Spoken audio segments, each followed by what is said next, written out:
then you need, of course, to mention the points which relate this verse or this ayah to what we said in the class. Is this clear? Yes. Okay, last time we started talking about peaceful coexistence in Islam.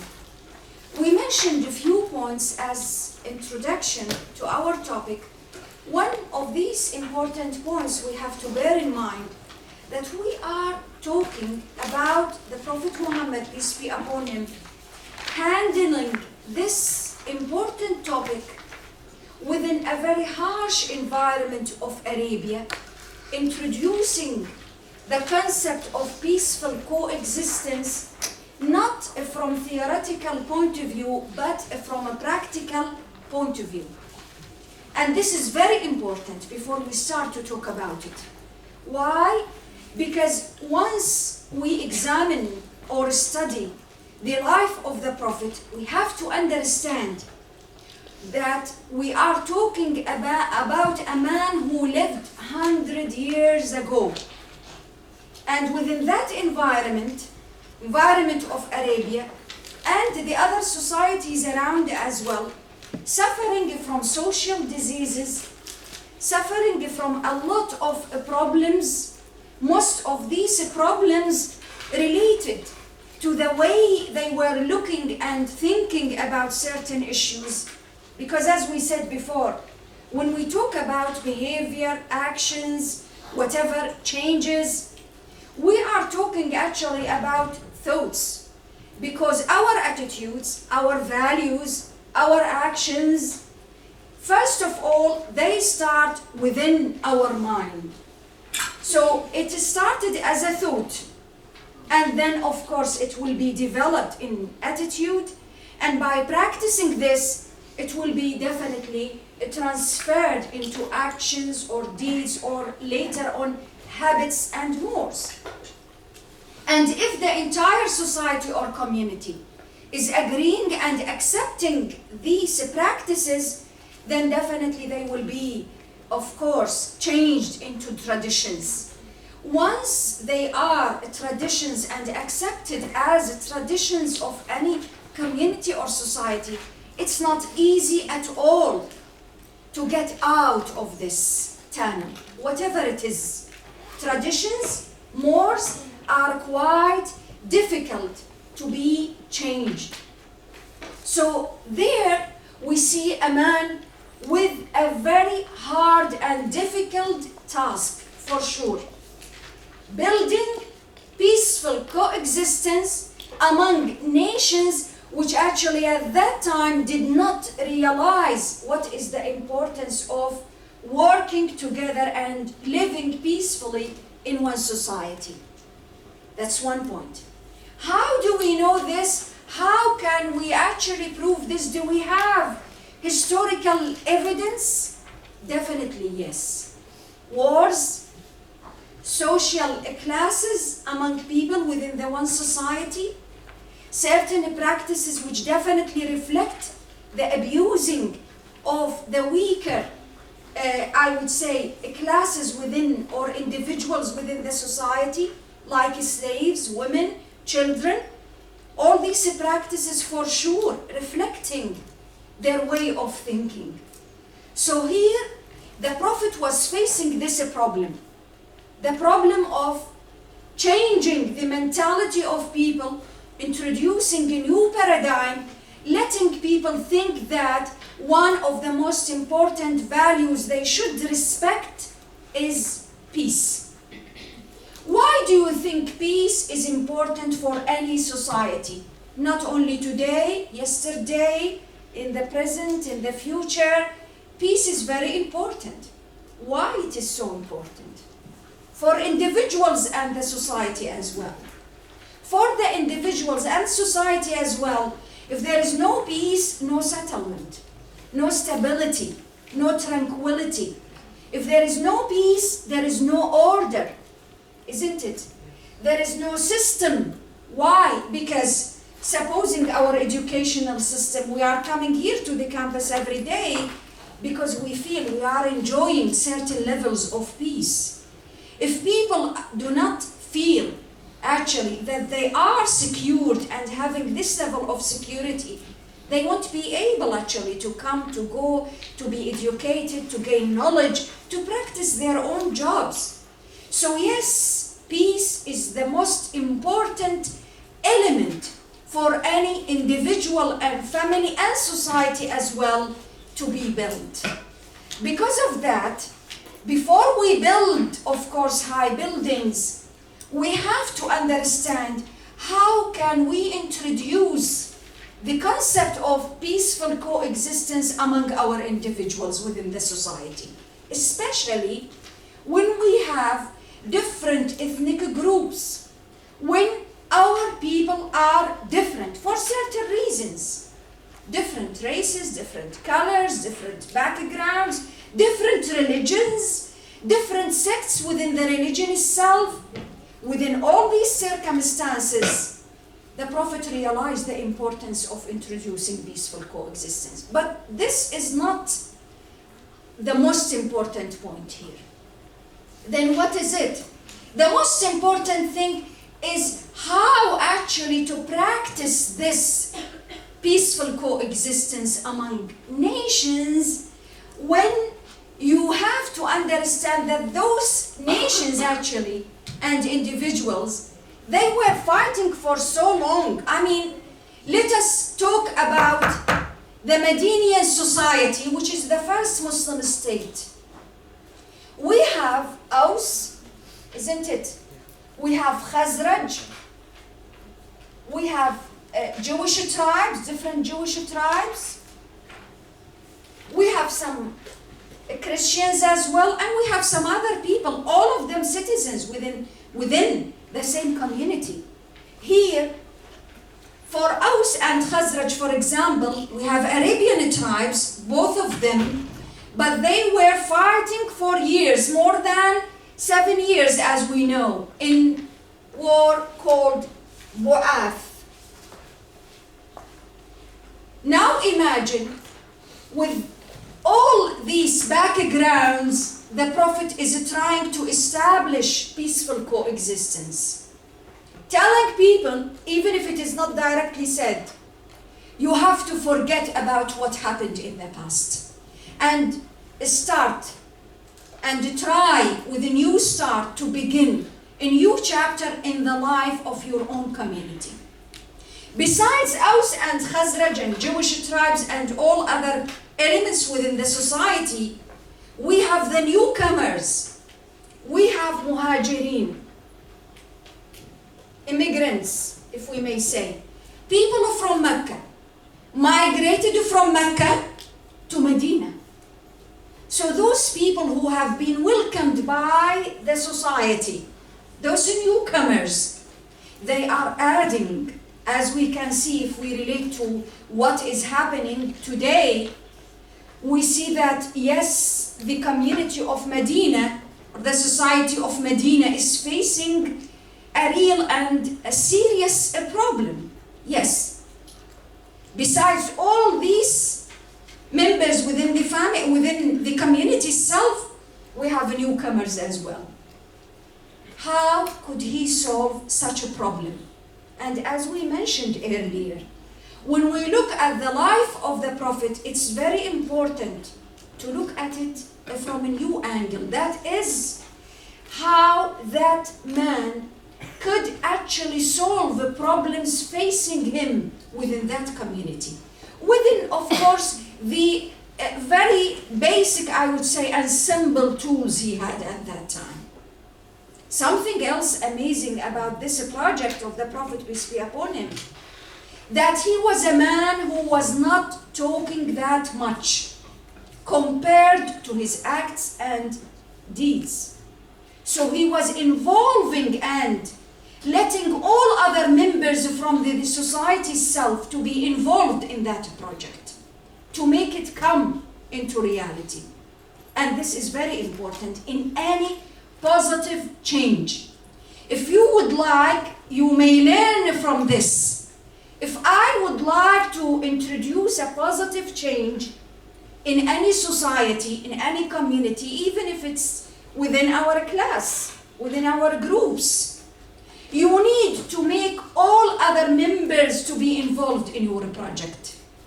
Definitely not to force, but to convince, to show them how can they actually get certain benefits and enjoying the fruits of the success of this project. You see the point here? And this is very important when it comes to the peaceful coexistence in the society. So the Prophet did all these steps together, making all individuals of the society, Muhajirin, Aus, Khazraj, Jewish tribes as well, all these people coming together to make this project reality. Because if it is just rules and regulations, that's not what we need. We need something else. When it comes to rules and regulations, today as well we have rules and regulations. But it's not the matter of rules only if they are not implemented and practiced within the society. What did he do to make this project come into reality? First of all, if you remember, if you refer to your textbook, the first thing and the most important point, rejection of generalization and stereotyping. And this actually rule can't be a practice at the society level unless all individuals involving in practicing it. So how could he make it? We see, as you can see in your textbook, tens of verses in the Quran, talking not only about the theoretical aspect, talking about how do you practice the rejection of stereotyping and generalizing. How can these verses doing this? By relating rejection of stereotyping to your level as individual of faith and iman. What does this mean? It means that, as we said before, my faith, my tawheed, has certain levels. Sometimes increase, sometimes decrease. In order to refresh my faith or my tawheed day by day, I need to do something. What is it? To worship more. And one of aspects of worship or ibadah, as we said in chapter of worship or ibadah, is to be good and kind and just when I am dealing with people, even if they are different from mine, even if they are following another religion. Why not? This is granted by their God, by the Creator himself. The choice or the freedom of choice. Your choice of faith or religion is supposed to be your choice, and you will be responsible in front of Allah for this choice. But my job is not to judge your choice. We may have dialogue, definitely. That's why we have a lot of books in the Muslim library. In the old days and recently, talking about dialogue among different faiths, it's fine. Among different sects in Islam, it's fine, it's okay. As long as it is an intellectual dialogue, which is seeking clarifying things and gaining knowledge at the same time, and knowing each other, which has been stated in the Quran, because it's clearly stated in the Quran. Allah created mankind into different tribes and clans so that they know each other. لِتَعَارَفُوا. You know each other. You add to each other. You support each other. You help. You cooperate. You work together. Rather than fighting each other because you are different. So there we can see our differences do not mean that we have to fight. And people who think today that they fight because they are different, totally wrong. Why? Because it is not the matter of differences. Differences, as it has been mentioned in many verses in the Quran, is one of signs of God, His creation. then what is it? It is the matter of handling these differences. How can we behave when we are different? How can we respect each other when we are different? So again, respect, as we keep saying, respect doesn't mean accept. Never forget, huh? This is a golden rule. Rule and roll at the same time. This is your job.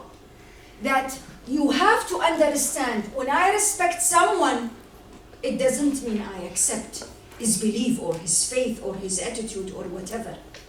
But definitely this is the cornerstone in building peaceful coexistence in any society. What did the Prophet do in order to make it real? He started the new society with what? Imagine, not just building the mosque as some people, and it was quite simple and easy, it didn't cost that much. No, the most important thing he did was the constitution of Al-Medina. Mithaq Al-Medina. What does this mean? It means the constitution. All individuals, all tribes, all elements within the society considered as citizens, sharing one community. They were different, yes, why not? That's life. We are different here, but they are learning how to live together. Imagine how difficult it was to think about such an image. Aus and Khazraj were fighting each other. Some of these tribes, two tribes, were killing their brothers, their cousins. How could they overcome their feelings and forget about the past? They did not forget about the past. They learned a lesson from the past to help them to live the present and the future. What was that? That our differences, conflicts, disputes should not be actually solved through fighting or using violence. Then what is it? The power or the language of power is not the only language, and it's not that influential at all. Then what is it? The language of dialogue, the language of respecting our choices. I choose something related to my faith, fine, but I do respect your choice as well. I don't accept it, but I respect it. You get the point here? So can we see how the Prophet was starting to build? Yes. First of all, constitution of Al-Medina. Come side by side with all these verses revealed to him, talking about the rejection of stereotyping. What do we have in the constitution of Medina? We see him talking about we all together citizens of Medina. That's why many scholars recently considered the constitution of Medina as the first constitution of citizenship, not only in Islam, but in the history of humanity as well. What is amazing about this constitution, not that it is the first or not the first or whatever, no, that it has been introduced during the time which no one could even think about constitution or contract. You know, about the contract among individuals within one society. At that early age, it's quite impossible. Something else, it's not just to introduce the constitution, it's to make it real, it's to practice it, it's to let people respect that and enjoying the fruits of living together peacefully. And that's what he did. So all these newcomers, you see the problem, the newcomers, the immigrants, those people who migrated from Mecca, no problem. People welcoming them, yes, why? Because they can add to the society. You see, at the same time, those people who are coming to the new society and community, they need to support the society. They need to get the support and give the support at the same time. So what does this mean? it means another rule. What is it? You take, you give. Learn to give and enjoy giving much more than taking. And this can be again built through all these verses, which encouraging and letting people think how great to give and share. So the Prophet, as you can see, verses talking about giving, talking about sharing, talking about people who support each other, talking about developing yourself, developing your faith and tawheed and iman. When you are giving and actually supporting your brothers who are living with you, even if they are not following your own faith or religion or ethnic group or whatever it is. Why? Because we people as humans, we have a lot of things which are common among us, much more than our differences. Then what's the problem? Why we are fighting sometimes? Because some people, they are focusing on their differences and they think that our differences is the real problem. The real problem is not our differences. The real problem that we don't know how to handle our differences. So the first rule here is to reject stereotyping. What does this mean? It means that when we talk about other people, we never generalize. We never label people. We never judge others. Well, what if I am witnessing and seeing something bad? Just focus on the act itself, rather than focusing on the person himself and personalize the situation. You are not supposed to hate. You are not supposed to look at people and judge them and feel bad towards them. You need to, in order to enjoy, of course, and in order to build the peaceful coexistence, you need to love, you need to forgive, you need to be kind. At the same time, you need and you must be sure that you are actually trying to build the new system of values, which is definitely peaceful coexistence, one of the most of them. How? Never, never, ever stereotyping people or labeling them. That's why we see many verses in the Quran talking, for example, about people of the book. Now look at the 10. People of the book. What does this reflect? People of the book. Ahlul Kitab. In many verses in the Quran. Many verses. Talking to him directly. Talking to them. Talking to people of the book. All people of the book. But we said, Quran, or many people actually, they assume that the Quran is just a message for Muslims, for those who believe in it. Quran is a universal message. Those who believe and those who do not believe. Then what's the point? Then we have, it is a book and it's a message that guide humanity towards stability and tranquility and living peacefully together, whether you believe or you don't believe. Well, then again, why the Quran is using people of the book, the term of people of the book, showing what? Respect.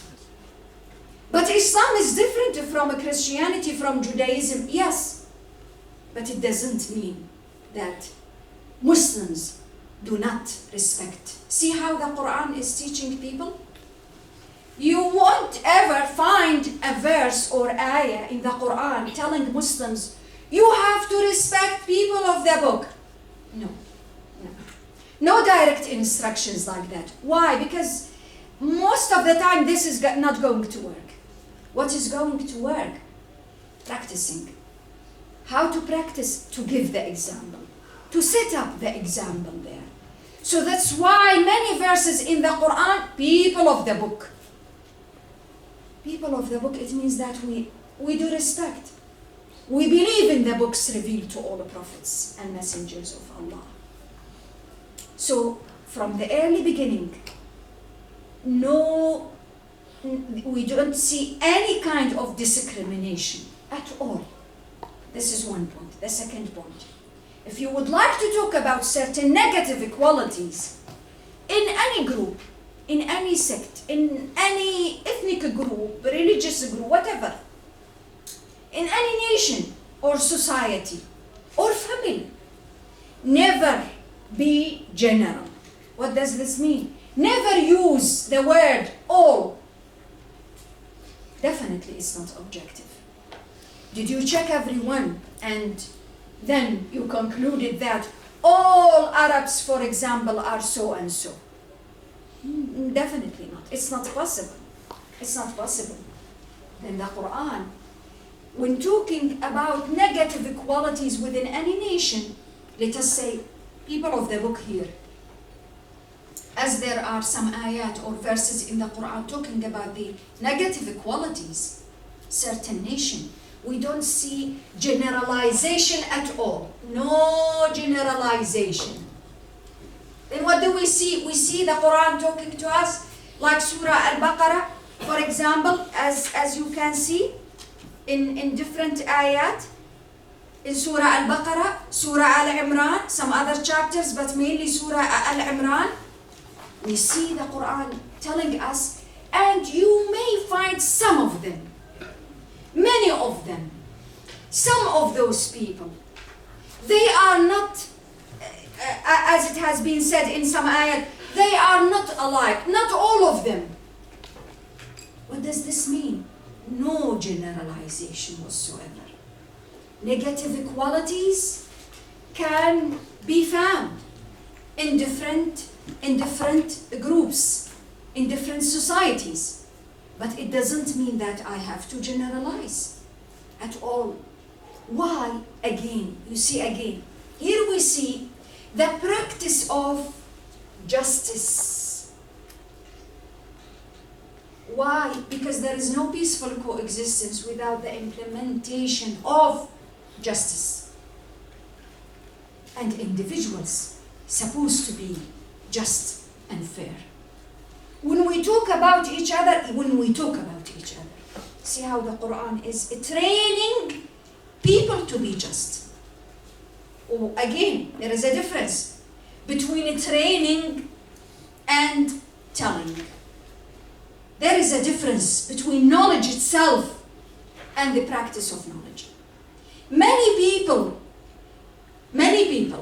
they actually fell in that trap of injustice, not because they don't know, not because of the lack of knowledge, no. Simply because they don't know how, why, they don't realize, they are not aware of the concept of injustice. I mean, in some cases, we do generalize as individuals, but we do not realize that this is unjust and unfair, and we shouldn't do it, and we should stop it. You get the point? So here again we see the Quran guiding people through the verses, bearing in mind that the first generation, which we are talking here about, the practical example, once the verse or the ayah revealed to them, the first thing they would think about it, after understanding the general meaning, of course, of the verse, is to practice it, make it real. So when the Quran is talking about rejection of generalization, they do reject, no generalization. You see the point? Then when the Quran is talking about the act of discrimination, that people are equal to each other, the second rule. We all humans belong to one family. What is that family? Family of Adam and Eve. It's a big family, but at the end, it's one. You know your brothers, your sisters, are you alike or you are different from each other? Definitely. You are different. People are different. You fight sometimes? Yes, you do, for sure. And what happened after that? Come back. Playing together, having fun. That's life. Why? Because he's my brother. He's my sister.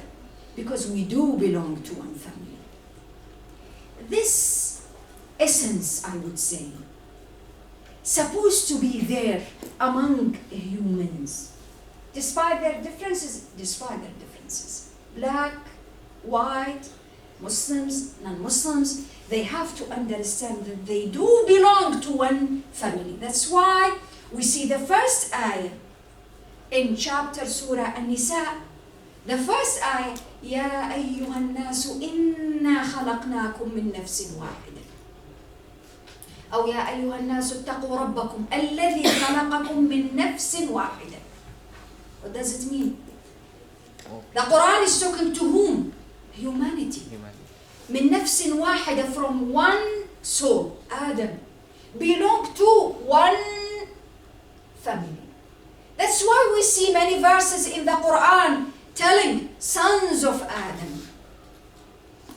Sons of Adam. Why? To remind us that we do belong to one family.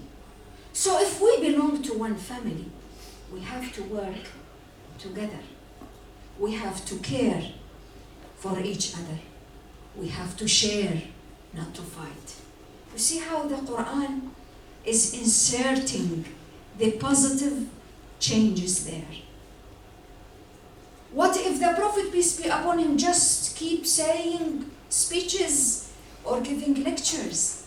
It won't work that much. Then what is it? It's to change, first of all, thoughts, attitudes, and to practice the positive change. And that's exactly what he did. Why the others, the individuals, the companions, and the Jewish tribes, for example, and all other elements were quite involved in building that society? Because every individual within that community is seeing himself there. What does this mean? All are citizens, despite of their differences in religion or faith or color or whatever. This is the point.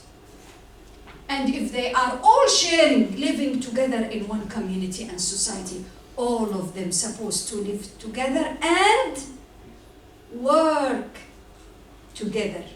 For what? For the prosperity of their own community, stability, security, order, systems, protecting themselves and their families, protecting their own system. That's why we see here in the Constitution of Medina, one of the most important statements mentioning that we all together, we Jewish people, we Jewish tribes, Muslims, Ansar, Muhajirin, all together, we have to protect our new state and community that is Medina from any threat, inside or outside. Why? Because we are sharing one place. Sometimes sharing one place is not going to work alone, because maybe we are living together, but we are not together.